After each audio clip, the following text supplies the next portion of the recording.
my child is having a problem. They're not the problem, they're having a problem, and now we can support them. I've had families, once they recognized what was really going on and, school was not being helpful, they pivoted to homeschooling, which actually helped their family.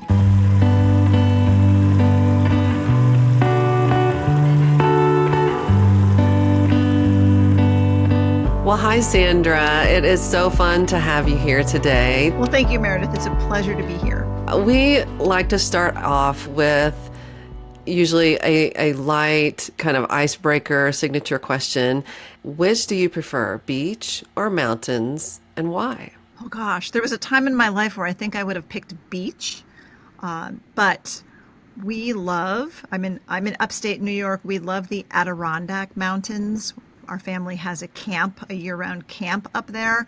So we spend so much time in the mountains, on the lakes, hiking the trails and the trees. And it's just so nurturing to myself, my husband.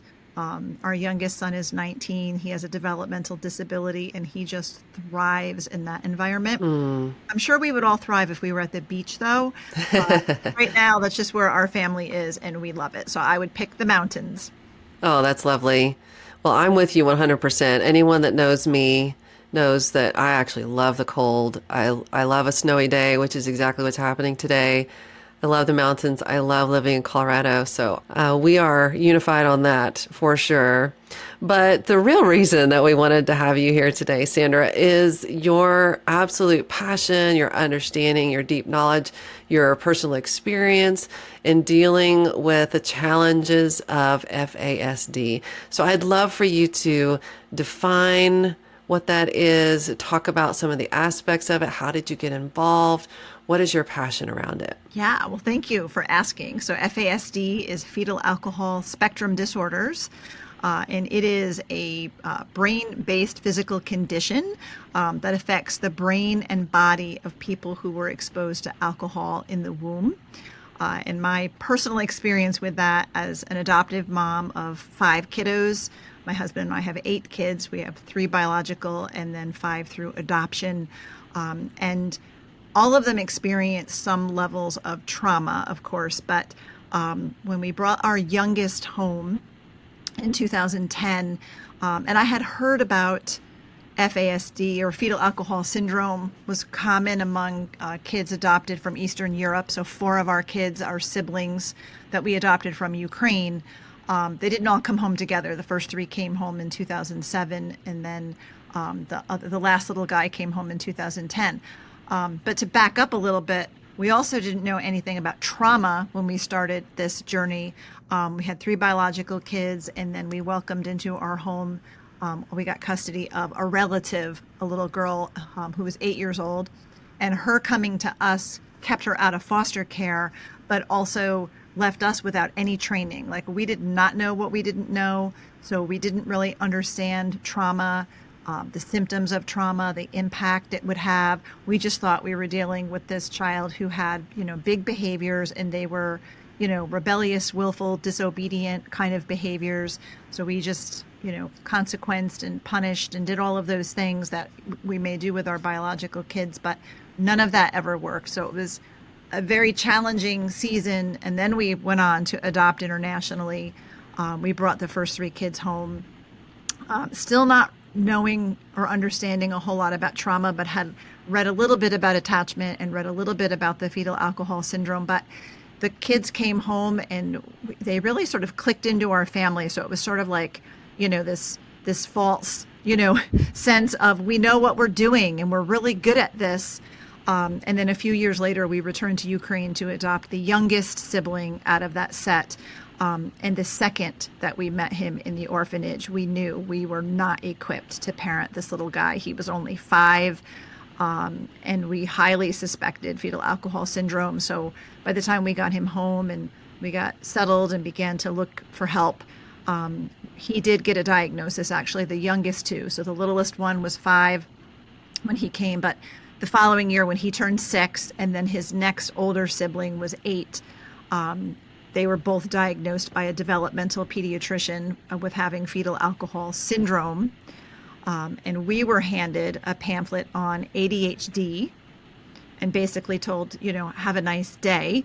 And there was nothing. So I went to the internet, as we all do, and we're researching and seeking answers.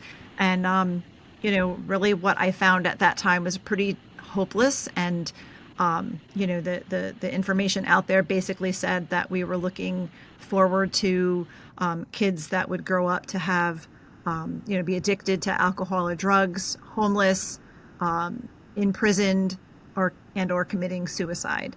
So we just sort of shut down the computer and decided that would not be our future, and dove into, at that time, something that we did find very helpful, and that was the connected parent, who I'm sure you're familiar with, Dr. Karen Purvis. I know you're a TBRI practitioner, I understand. And so we went through the Empowered to Connect, all of that training when Dr. Purvis was teaching that herself, and immersed ourselves in that. And that really worked.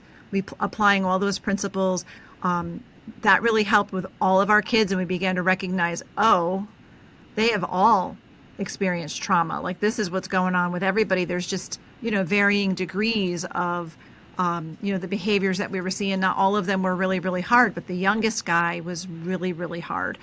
And by the time it was working pretty well, but by the time they became teenagers, those two younger boys, the train was coming off the tracks. We were like, wait, we have attachment, we have connection, like, we've built trust. Like, what is going on? Like, we're missing something. There's something going on. And I started to suspect it was that fetal alcohol syndrome, and then began to really look into that more closely. And by then there was a little bit more out there. So I went on to get some formal training so that I could help our family, our kids. But along the way, because I had my podcast and I was working with families already, I began to realize this affects most adoptive and foster families, and most don't even know that that's what they're dealing with, because the symptoms can be very similar to the symptoms of trauma. But when you've done all of the things to build connection and attachment and all of that, and you're still having things going on that you really can't, you just know there's something more. So I just became passionate. I wanted to be able to support and equip and encourage families who are on, a similar journey. But at the same time, knowing that it's not just kids in adoptive and foster placements. It's 1 in 20 school-age kids in the United States have been prenatally exposed. Most are not diagnosed, or these are kids that are diagnosed with all of the alphabet soup of diagnoses, right? They have the ADHD, ODD, PTSD, used to be a lot of RAD diagnoses. Some have the autism diagnosis, just all of those different things, which may or may not be accurate, but even if they are accurate, they most likely come under the umbrella of fetal alcohol spectrum disorder.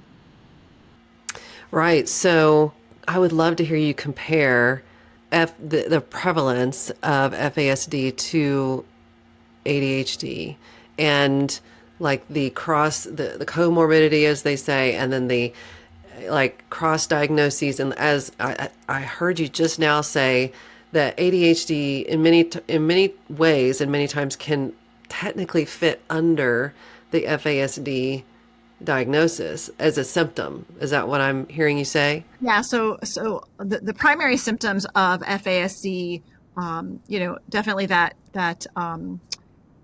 the having poor focus, and really it boils down to the executive function, right? Right. So I can go over primary symptoms, and then we can kind of look at where the ADHD fits in. But a lot of kiddos with an FASD will have dysmaturity.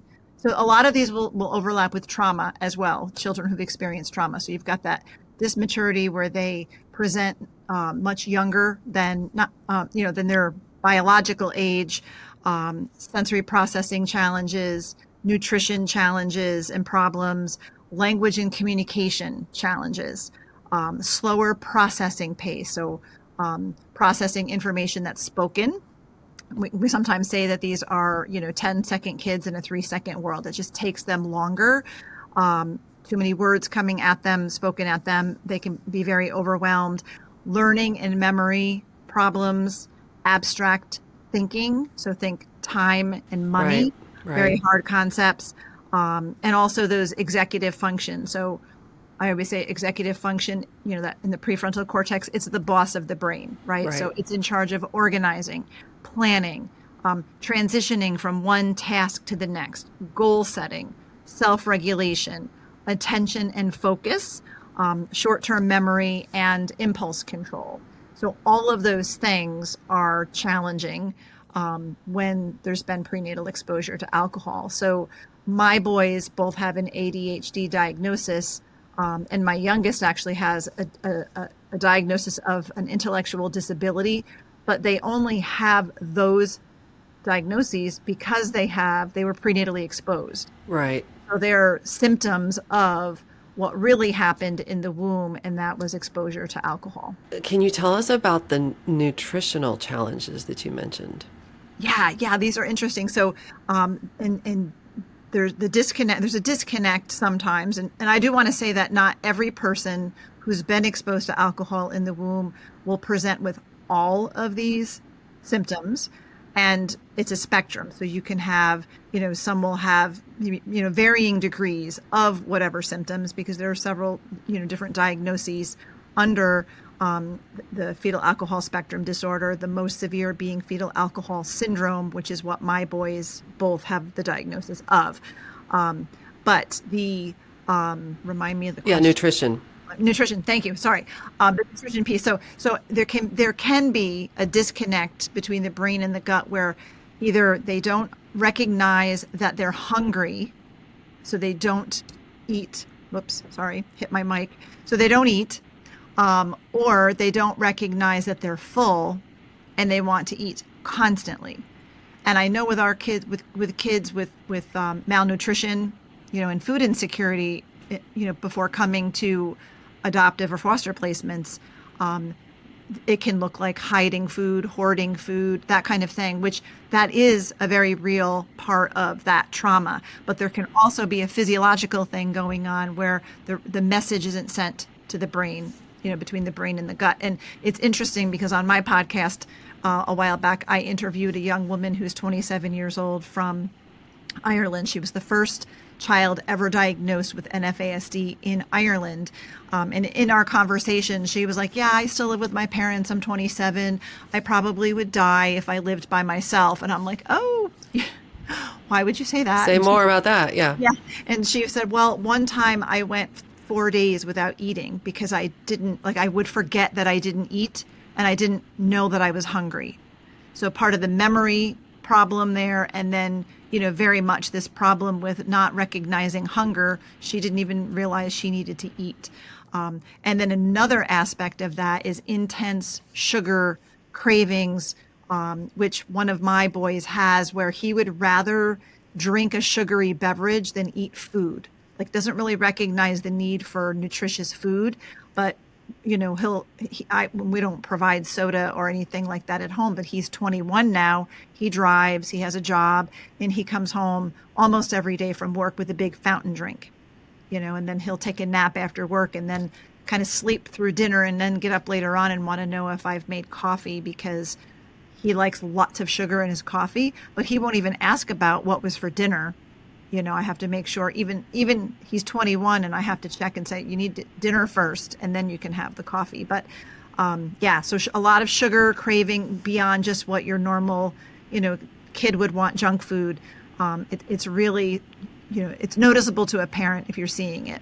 So I can hear so much of the passion in your voice, and we do have so much in common there, and that is similar in how we started James Trail. Is we were like, gosh, we're looking for resources, faith-based resources beyond parenting techniques. Like what is out there, for not just adoptive and foster families, but for anyone who's impacted by trauma.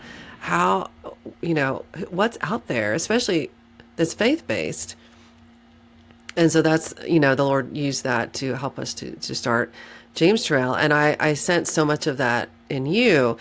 Well, if I have these questions and I have these needs, there's got to be other parents that are having these questions and have these needs, and families with these challenges. And so how like gratifying sounds like the wrong word, but how like fun or gratifying or rich has it been for you to be able to be a provider of some of those resources for folks? Yeah, it is my passion, just because it's, you know, I'm on this journey too, and I've been on this journey for, 25 years. And, knowing in the early days, there wasn't anything. When a developmental pediatrician diagnoses fetal alcohol syndrome and hands you a pamphlet on ADHD, something's wrong. Right. And, the more I began to learn in recent years, I don't want to see families struggle so much and not understand what's really going on, because all of the symptoms are behavioral. So Right. if you're not understanding that this child's brain works differently because it was exposed to alcohol in utero, and the alcohol is a teratogen, it changes and alters and kills brain cells. So it's not something that they're going to be born, go through withdrawal, and be all good to go. This is not outgrown. This is actual harm to the brain. And people can grow up and become very successful and do great things. So there is hope there. But the outcomes are better when parents and caregivers are educated and understand this is a brain thing. This is a brain-based condition. And we have to provide accommodations and supports for the person, because it might look like willful disobedience, rebellion, laziness, whatever that might be. But those are all really secondary symptoms to what's really going on, the primary symptoms that I just shared. We need to accommodate and support like we would anybody with another type of a disability that you can see. FASD is really an invisible disability with behavioral symptoms. So if it's not understood that the behaviors that we're seeing are really symptoms, it can get lost that, we can be looking at kids that we just think need some discipline, need correction, need consequences. And those things don't necessarily work if you're not addressing the symptoms and understanding the brain. Absolutely. And I love how you said we're on the journey too, because that's our paradigm here. We say, I'm on the trail, I see you on the trail. Like, let's walk this trail together.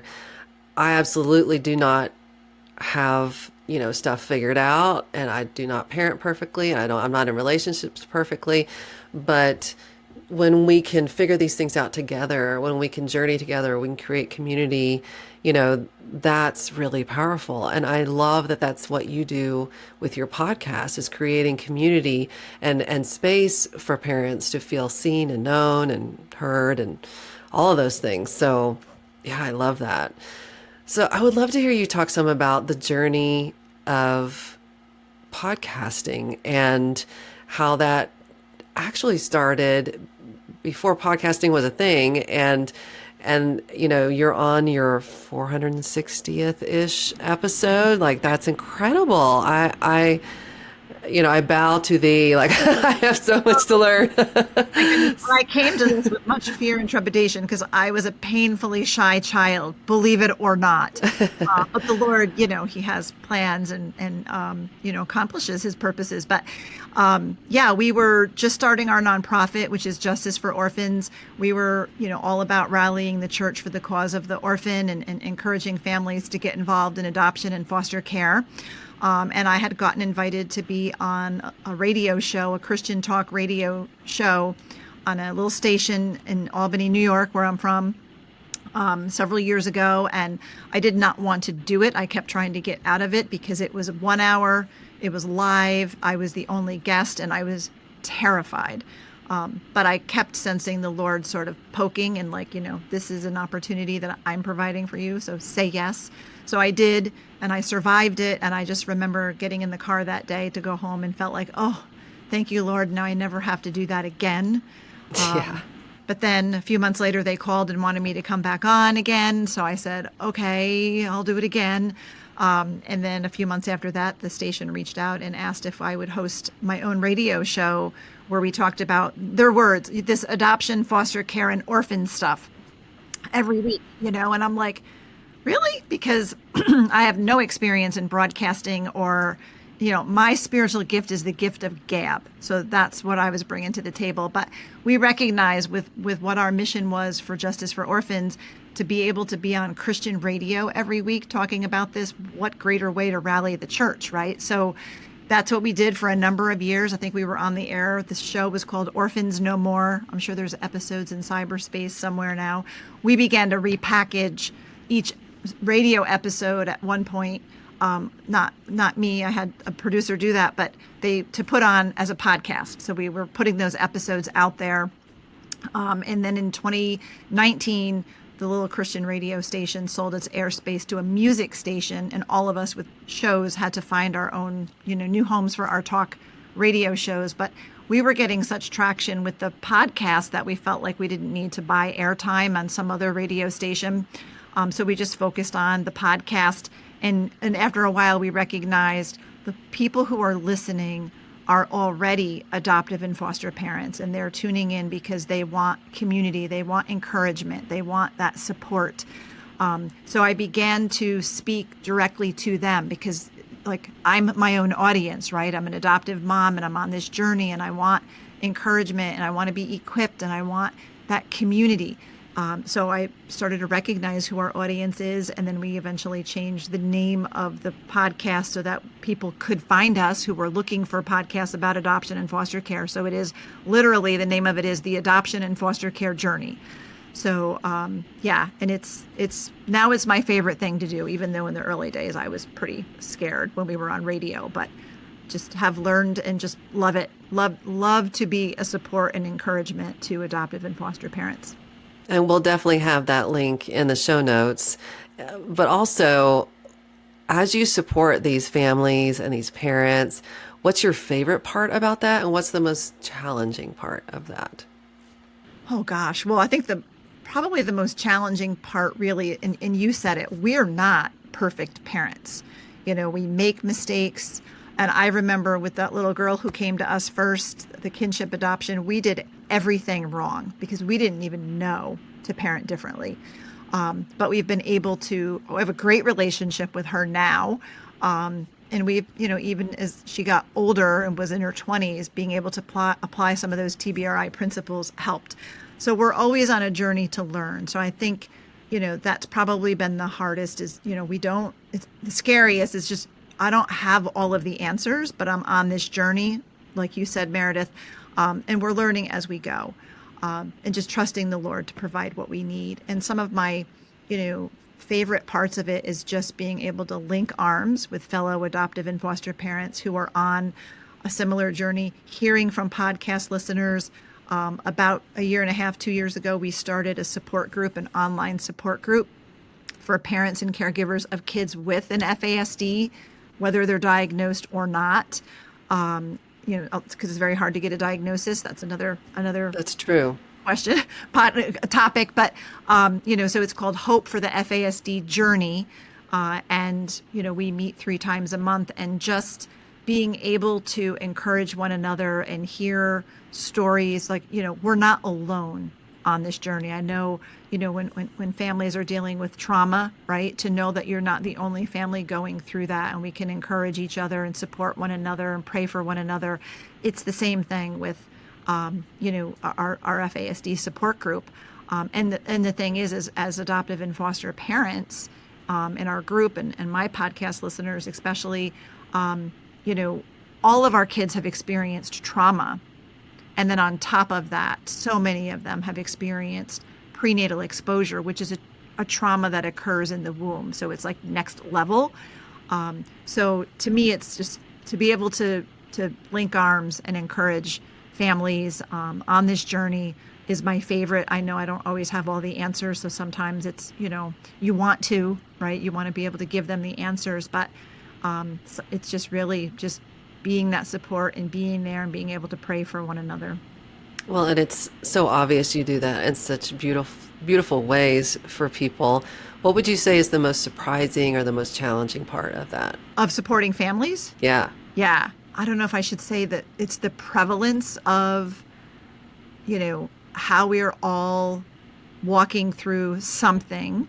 And absolutely. And sometimes we're in a good spot and then all of a sudden it can turn on a dime, That's right. right? Because it's so, trauma and prenatal exposure, you just never know, right? Different ages, stages, seasons. Like we thought we were like doing pretty good, and then the teenage years hit and all those hormones, and things get harder. And I also find with our kids that, especially in the teen years, it becomes more the gap between where my kids are with neurodiversity, right? With a brain difference, and where their neurotypical peers are widens even more in the teen years and in those early 20s, and that becomes harder.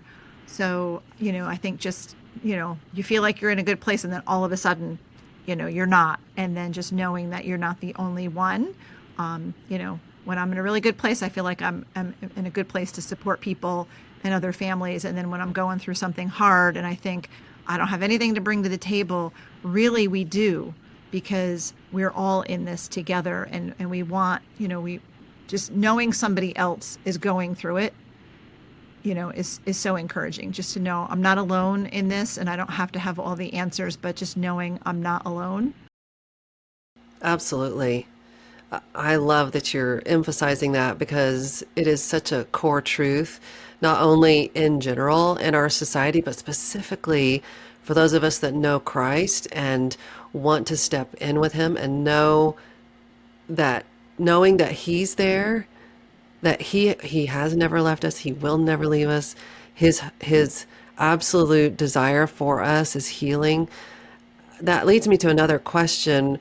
What role would you say depression and anxiety play in either if you're someone that's caring for someone who has FASD or suspect they have FASD, or someone who does have FASD? What role would you say depression and anxiety play for those folks? When it comes to an individual with FASD, anxiety and depression is a secondary symptom, especially when primary symptoms aren't recognized and the individual isn't supported adequately. Over time they develop secondary symptoms, and anger, frustration, anxiety, depression, fatigue, all of those things, problems at home, problems at school, those things can develop. And then when it comes to parents and caregivers, there's definitely, if we're not, I shouldn't say, because it can happen, right? Even if we're trying to, do all of the right things, you know, Absolutely. it can creep up on us, and we find ourselves in that space. So it's even, it's so important for us to be, nurturing our relationship with the Lord, being in the Word. I don't call it self-care, I call it soul care, and just being able to press into the Lord and be at His feet is so important, because it's an isolating journey and because it's hard. And if we haven't dealt, I know with TBRI, we learn to deal with our own stuff, because our kids will push our buttons and our stuff will rise to the top, right? So being able to make sure that we are dealing with our own stuff, that we're focusing on the Lord, that we're having that support is vital to the journey, and not going it alone, right? Isolation is an enemy, really, and that's one of the reasons why we started the support group, because it's like nobody gets it unless you're raising kids from hard places, but especially if they're prenatally exposed, it's even harder. So to not have that feeling of depression, and to not feel like you're alone and nobody gets it and that you're going crazy, right? Because Right. everybody else on the outside sees it and they just see, poor parenting. I've had that. I've had people in our family approach us and say, here's your list of all the things that you're doing wrong. Bad parent, and if your identity is wrapped up in being, a mom, especially, I think, that was like a dagger to the heart, and there was a season where I thought, well, this is my identity. I'm a mom. I have all these kids and this is my calling and I'm a mom. And, to have someone, near and dear to me come, approach me and say, here's literally a list. They had a piece of paper with a list. And, I had to sit with the Lord for months with that because there was a severing of that relationship because of the hurt that was caused. But they didn't get it. They didn't understand, my kids. They were not an adoptive parent or a foster parent. And they just saw, all these things that we were doing wrong. And, I could feel myself, having, I could have gone down, into the dark hole, right? Because I was on the verge of that. But it was just sitting with the Lord every morning and just sitting with him and just receiving what, I had to learn to, I'm going to believe what he says about me and not what Amen. this other person is saying. And it was a fight, right? A fight to stay in the word and to believe the Lord and not to believe, those voices out there. But I think it's a daily battle, especially when you're in the trenches. So you have to be covered with the word, you have to be in the word and in prayer. And that can, I'm a firm believer that that's going to, it's protection and, helps us to stay the course and endure because it's a hard parent, especially as a parent, of Right. kids, trauma and prenatal exposure. It's hard. And it's not like there's an end of the line either, especially with kids with prenatal exposure. Like our youngest is 19, and he probably will never live independently. So we love him to pieces and he's a big part of our everyday life. He lives home. We're not looking to put him anyplace else. He requires a lot of support to be able to do the things that he's been able to do successfully. But, that's part of, the calling that we accepted, and we're his parents and we're his biggest advocates. And, but we have to take care of ourselves because I don't know if I'll ever be an empty nester, and that's okay. And it has to become okay, right? There's a point at which you can say, this is going to be okay, and if you're not there, you're not there, and I love what you said, indirectly about the boundary you had to set with this person who was such a discouragement to you in that moment. I'm sure sometimes that is so necessary. I've experienced that too on different relationships and different levels. A boundary, either emotional, physical, or whatever. Sometimes it's someone that they really just need a little more understanding and education because they are open to it. They are open to understanding your life, your family. They just don't yet. And so, yeah, there's all relationships are so complicated, right? There's all these different ways, that we need to, protect our hearts, our homes, but also our hearts are for education. Our hearts are to help people understand this and create a society where our families are welcomed and embraced, and our children are all seen as image bearers. So I'm so saddened by that journey for you, but how it's impacted and been able to, be a source of strength in the way you serve and the way you minister is so powerful. Yeah. And learning that I was not alone, as hearing from podcast listeners, hearing from other families in our support group, it's pretty common to experience that judgment from others, from relatives who think, they know, or the next door neighbor, who, wants to tell you how to better discipline your kids, because obviously you're not really doing a good job at that when they have no idea, that what they're suggesting doesn't work with children who've experienced trauma. Right. And then if there's a brain difference because they've experienced prenatal exposure, consequences don't work if you can't make a link to that cause and effect, right? I'm in this, I'm in timeout because of this, so I'll never do that again because I don't ever want to be in timeout again. Most kids with FASD don't make those links. Right. So it's like the consequence falls short. Right. Exactly. So the exposure to alcohol or any negative substance like that prenatally is its own trauma. Mhm. Like, check, right? Yep. What other traumas have you seen with families that get compounded and layered on top, not only for the child growing up as someone who's experiencing FASD, but also the family that is around the, or friends or relatives that are coming alongside? What role does trauma play in the subsequent years, would you say? Like new forms of traumatic things that happen and that kind Yeah. of thing. Well, like I mentioned, secondary symptoms of FASD, which is really trauma because of not understanding that there's a brain-based difference. I worked with families who, they're, kid in high school, the schools are not really equipped to understand FASD.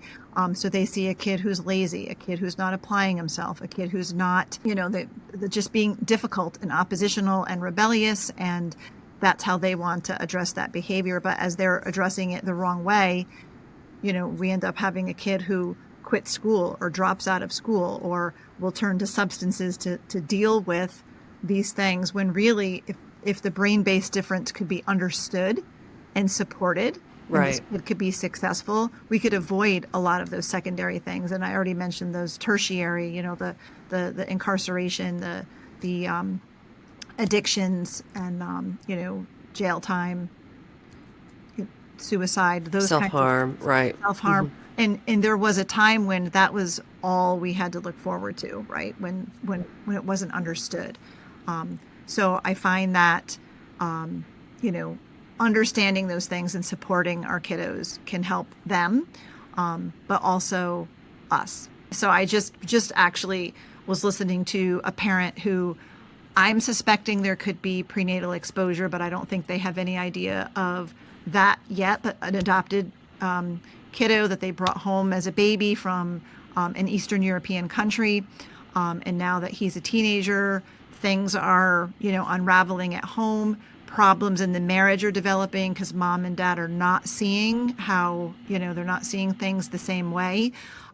So there's, marriage trouble where there's even divorce, is starting to be talked about. And just mom is in a really dark and hopeless place because of trouble with the kid, and trouble in the marriage. And you can see how things begin to unravel. And, just some things that I was listening to in the conversation, and I'm like, oh my goodness, you know, when we know it's trauma, to be able to understand how trauma affects the brain, which is going to affect behavior. And then if there's prenatal exposure, which is very common, it's common in the United States, but it's common especially in Eastern European countries. It's highly likely that this kiddo had been prenatally exposed. The family hasn't known for 14 years or however many years. I think he's a young teen. So his behaviors and challenges are affecting the whole family unit, affecting the marriage, and without understanding, I feel like when we can understand where it's really coming from and not see it as, if you just behaved, if you just made right choices, if you just did this, or if you just stopped doing that. When it's a brain difference, they can't necessarily just stop because it's how they're wired, and they need support to be successful. And I know, gosh, so many years ago, before I even really knew what I know today about FASD, our boys did have the diagnosis, but I remember attending an Empowered to Connect when Dr. Purvis herself was teaching. And she said something along the lines of, if you have a child who was exposed to alcohol, you have a child with brain damage.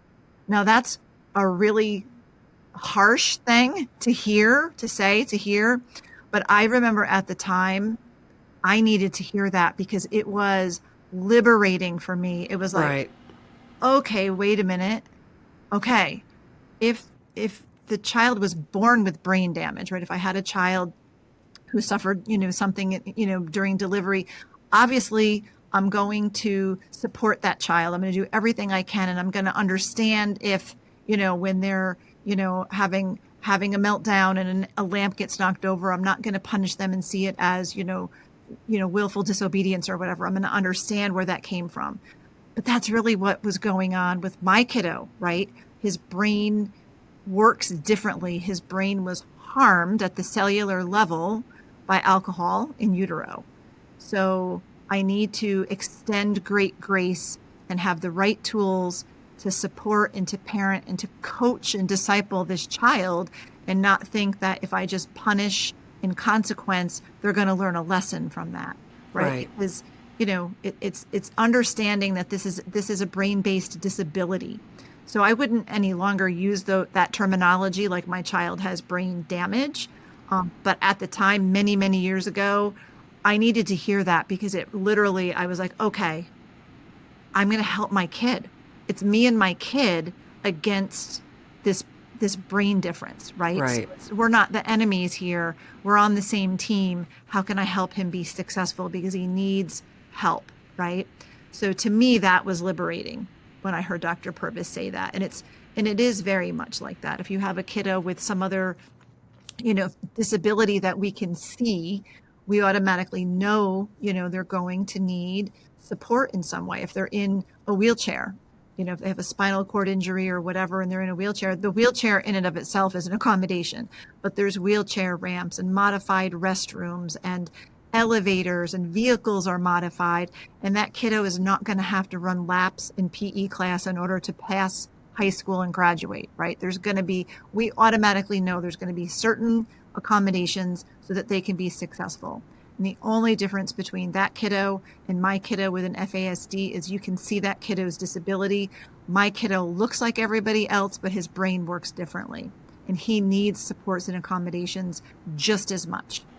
That's so beautifully said. I wish we are kind of shouting from the rooftops in this format, in a way that was, I think every parent needs to hear that.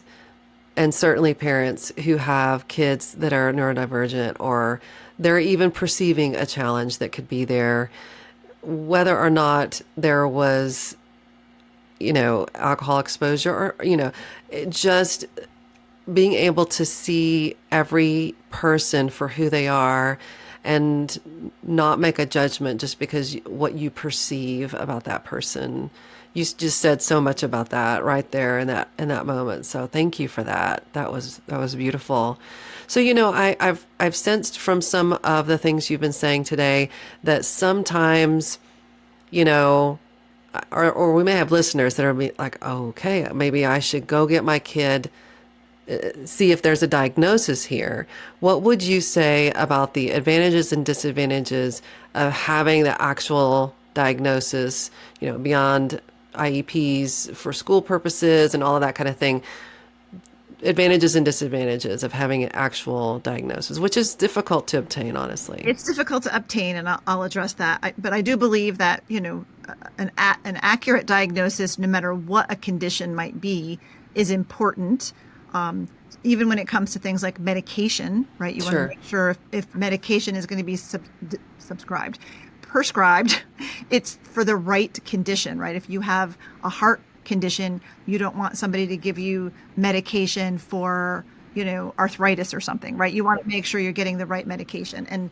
And because the wrong medication, if you have, even those ADHD medications, can have an adverse effect on a person with FASD, even though they have, impulsivity and short-term, and memory problems and focus problems. It's a different part of the brain, and that medication can actually exacerbate the symptoms of the FASD. So it's important to know and to have an accurate diagnosis, especially, long-term, to be able to, we're part of an organization called FASD United, and from the federal level, we're trying to get legislation passed so families can have support and resources and access to services, and from a national standpoint. And so it's important, right, to have an accurate diagnosis. But it's not easy to get. Most kids, I find, are not diagnosed accurately. And there's a couple of reasons for that. I actually interviewed two different doctors here in New York State on my podcast at different times, and they both pretty much, they specialize in FASD, both pretty much said the same thing. They both basically said, we were not taught this in medical school, right? So it's barely addressed. One of them said, I think I had a paragraph in a medical book. The other one said maybe 5 minutes in a lecture, not really taught. There's also a stigma that comes with this because it doesn't happen unless there's prenatal exposure, right? So doctors don't want to stigmatize a birth mom, and I think especially because in the early days, there was such negative outcomes for kiddos that they didn't want to stigmatize mom, and they didn't want to also stigmatize or shame the child because of the poor outcomes that kids faced, in the early days with this. They didn't want to put that on there. So those are some of the other reasons why it's hard to get a diagnosis. Doctors don't like to diagnose, but they also are relying still on what I feel are pretty archaic diagnostic measures, and that would be the facial features. Doctors, in order to diagnose, are looking for the facial features, which only affect about 10% of the population of people who are prenatally exposed. So basically, most people don't have the facial features. The facial features, if you're not familiar, and you can Google them, they pop up online, but the individual can have a flat philtrum, so that space between the bottom of your nose and the top of your upper lip where we tend to have this groove. Theirs tends to be thin or flat, a thin upper lip, underdeveloped jaw. A lot of kids end up needing like all kinds of orthodontic stuff done. Smaller head circumference, especially at birth. Smaller openings for the eyes a little bit. So my two boys both have these facial features. They have the diagnosis of FAS. That was what you would get if you have the facial features. But again, only about 10% of the people who are prenatally exposed will have those facial features. So if doctors are relying on facial features to diagnose, they're going to miss 90% of the cases. The other thing that doctors require is maternal admission of alcohol consumption during pregnancy, and especially in adoptive and foster situations, we don't get that information most of the time. Sometimes we might know if there was drug exposure. And I would say if there was drug exposure, there was most likely alcohol exposure also, because it's legal and easily acceptable or accessible. But the alcohol does more harm because it literally changes the structure and function of the brain as it's developing. So it's hard to get a diagnosis. If you can get a diagnosis, like my boys did get a diagnosis, then it's hard to get any kind of supports or services because it's not recognized. You mentioned IEPs. Both of my boys on their IEPs, it never said anything about FAS or FASD. It said other health impaired and ADHD. That's how they were classifying it. So I had to be the one to educate the educators because they didn't know. They didn't really understand. So I was always talking in terms of their symptoms. When I had a special education teacher kind of chide me one day and say, well, he has a problem with impulse control. I said, you think? Because that's a primary symptom of FASD. So yeah, he does. And you have to figure out how to keep him busy and, because it's not necessarily going to go away. It's how his brain works. So just educating them all the time has always been, a battle, and educating as they've gotten older, my boys, so that they can understand themselves and what they need in order to be successful in various environments. But really it is that, I would always say, go for the diagnosis. It's hard to get. I know families who have accepted an autism diagnosis knowing their kid does not have it, but the provider was willing to give it so the family could get some services. So to me, it's like that should not be, but it is, and families are desperate, so they're willing to take that diagnosis oftentimes to get the services because they're desperate for the services. So fight for it, advocate, and educate yourself. Parents and caregivers really need to educate themselves on trauma as well as the FASD piece, because it's highly likely if you're a foster or adoptive parent, you are dealing with this.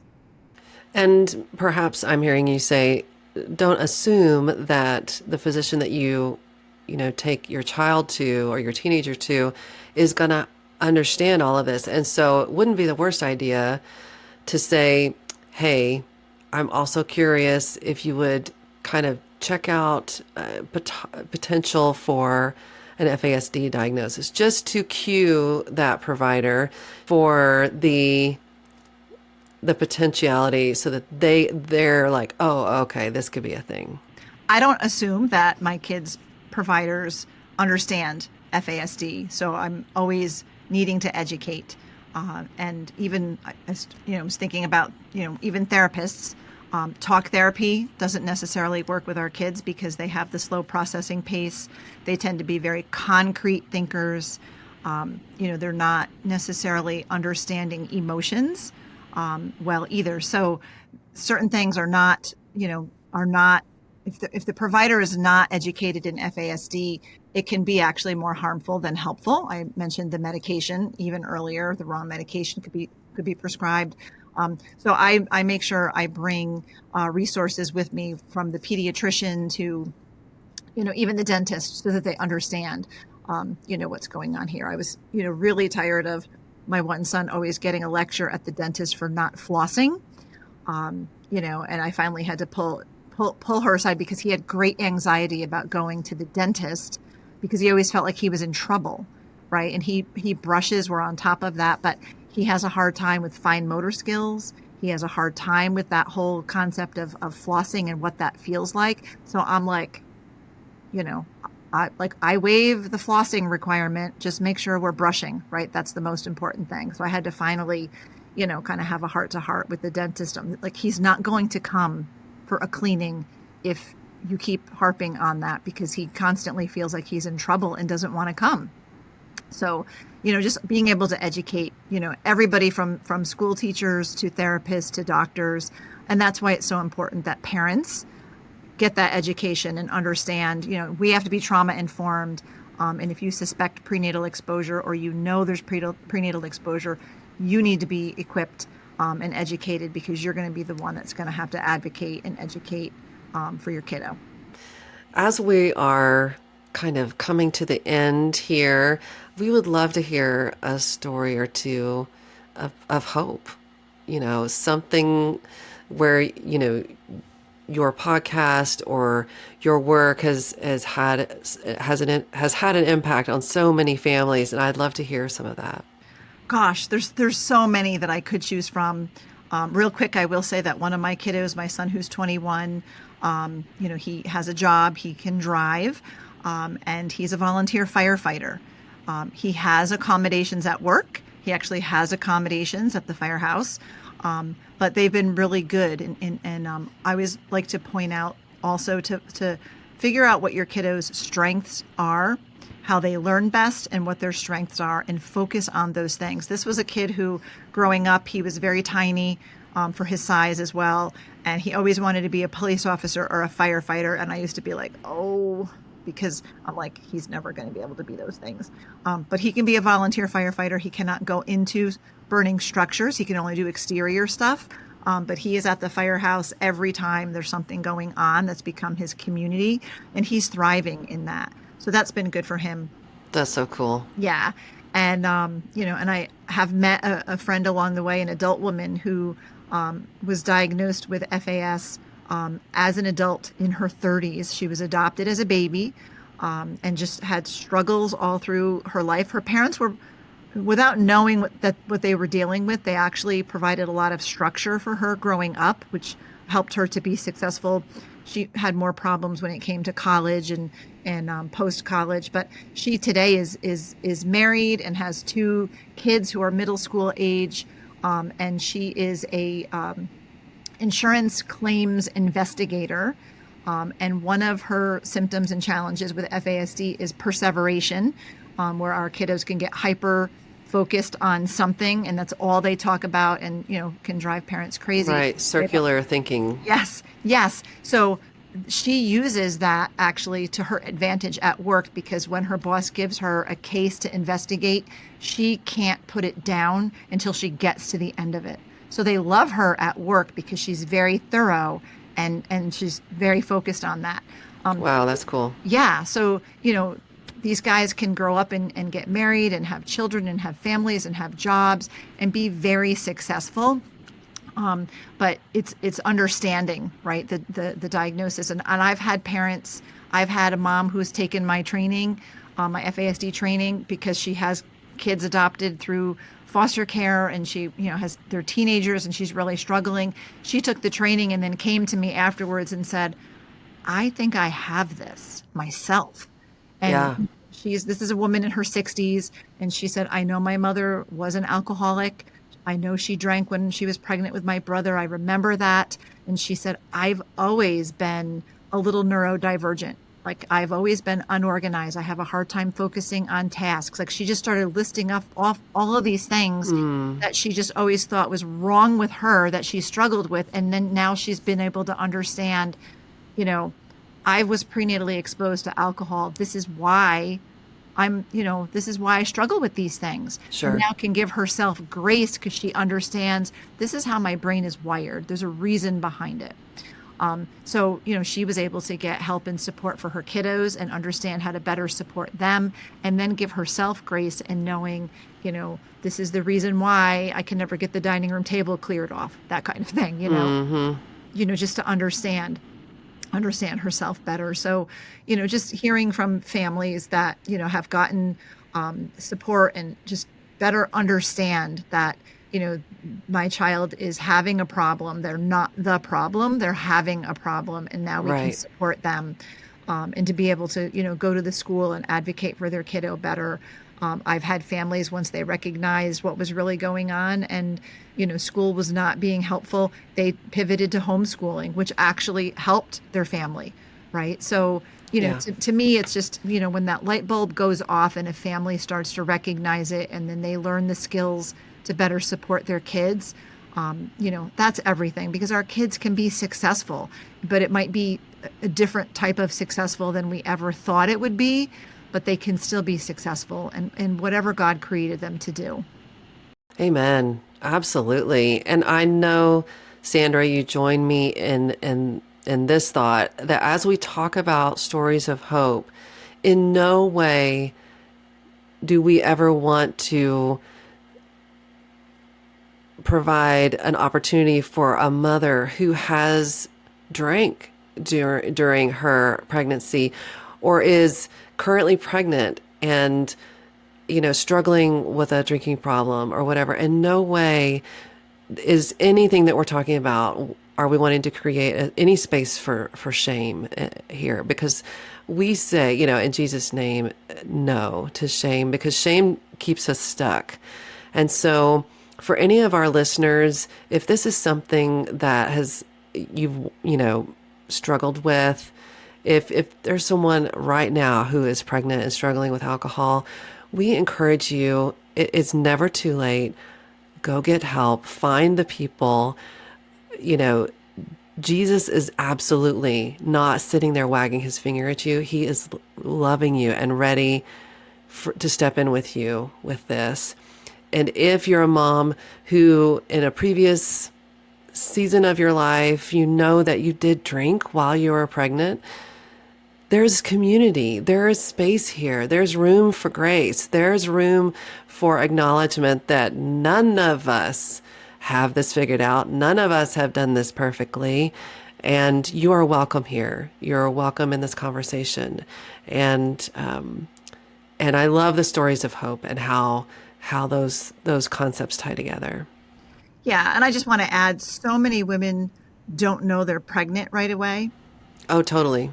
and could be just, you don't have to be an alcoholic, drug addict mother to have a child prenatally exposed to alcohol. It's just a matter of not knowing in those first, early weeks of pregnancy, and you're just drinking casually. And that's really why it's 1 in 20 school age children in the United States, because, women drink casually. There's nothing wrong with that. And then they don't know they're pregnant. And, it happens, but we need to extend grace, because it's not, on one hand, people might think, oh, that's 100% preventable if a woman just doesn't drink alcohol while she's pregnant. But it's not 100% preventable, because most women don't know, unless you're like planning a pregnancy, you Right. don't know, right? So it's not intentional. I don't know. I don't think there's a mom out there that would willfully harm their baby, right? This is just, we don't know what we don't know. So we have to extend grace and really, just do what you can do to get help for your kiddo and support them better. I know the little girl who came in, I'll circle back to her because I started with that story of our kinship adoption, our daughter who came, as the relative. She came to us, her mom had died from cancer.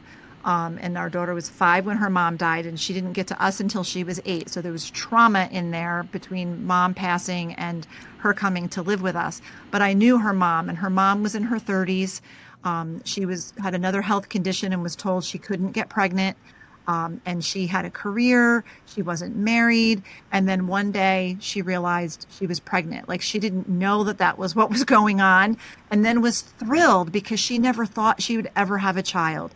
And from the moment she knew she was pregnant, it was all about what's the best diapers, should I breastfeed, should I bottle feed, I remember her because I had just had my first biological son. She would come over and she would have all these questions. She was so excited to be pregnant and did all of the prenatal vitamins and all the healthy eating. Those first weeks of pregnancy, she didn't know, right? So you don't know what you don't know. I said that again, but it's not about that, right? Once you do know, it's what are we going to do to support our child, to support mom, and absolutely no shame. We want to make sure that we're supporting our kiddos and moving on from there, because I don't think anybody willfully does this. I know women who've told me, my doctor told me I could have a glass of wine. My doctor told me all of the, one woman had a high-risk pregnancy, had multiple miscarriages, and was so stressed out, finally a viable pregnancy. And she was so stressed out that the doctor literally told her, the stress is not good for this baby. Have a glass of wine every night to just relax, your nerves. And, it's like, so there's even that, even among, obstetricians, there's not clarity of, the science now is telling us that there's no safe amount of alcohol, timing in a pregnancy to consume alcohol, no safe type of alcohol. If you're planning a pregnancy, or if you're childbearing age, even just, no alcohol. But there's such mixed messages out there, but it's better to be safe than sorry. It's not safe during a pregnancy. Most women don't know. So definitely no shame, no stigma. Just focus on getting the support that you need and that your baby needs, your child needs. Absolutely. So quickly here, as we wrap up, what would you say the average family and the church could do to come alongside families impacted by FASD? Get trained, get educated on FASD to understand, just like our kids coming in to churches with trauma, right? They have, sensory issues, all of the noise, the loud music, right? Headphones, quiet spaces, the things that we would do to support people. Same thing if there's prenatal exposure, think along those terms of, it is a trauma that is, we need to support our kiddos that way. And, get that education. Every month I offer an online free intro to FASD workshop that you can sign up for. It's great for parents, professionals, anybody working with children to just have an understanding of this so they can understand, I go over the symptoms and in ways to accommodate so that there's strategies and things that you can do to better support, children and families. It's been so educational and just a rich time to spend with you, Sandra. And so as we close out today, where are you seeing beauty in this season? I see beauty in people coming together to support one another and encourage one another. I see that in our support group, just being able to pray for one another, to send a text, we're having a hard day. My kiddo came home so dysregulated from school, needs some prayer. So it's that growing community, of especially in the foster and adoption community where you and I that's our circle, right? To just be able to wrap around each other, link arms, hold up each other's weary arms as we need it, and to pray for one another. That's how we stay the course for this journey. We're not meant to go it alone.